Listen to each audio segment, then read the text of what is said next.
Alfredo Turizo, el autor.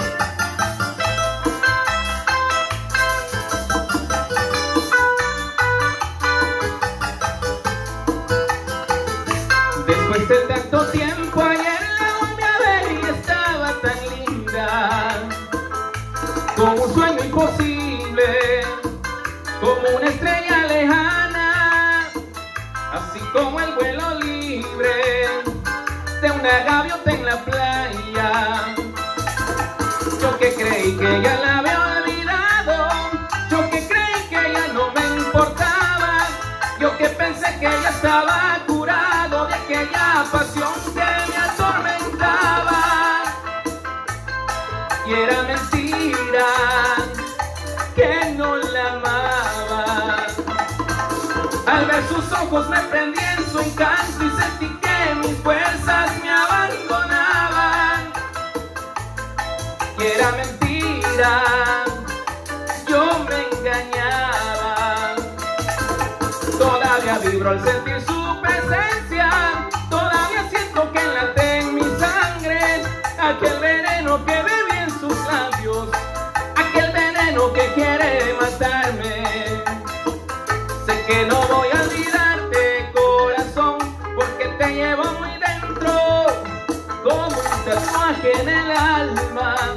Vives prendida en mi pecho, como un tatuaje en el alma.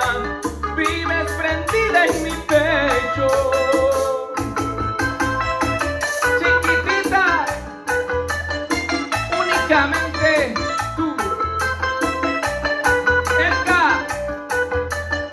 Bachateado.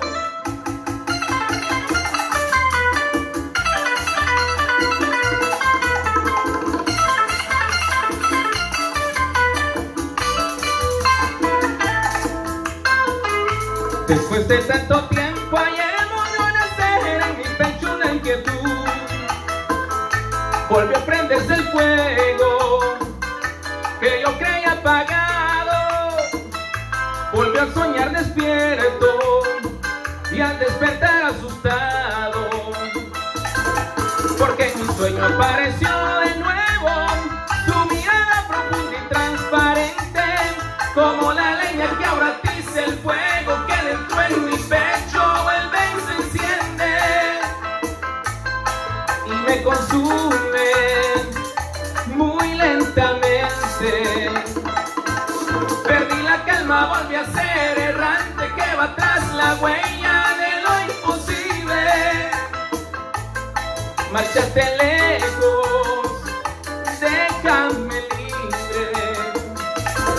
No me encadenes más que ya no puedo darte más amor del que yo te he dado.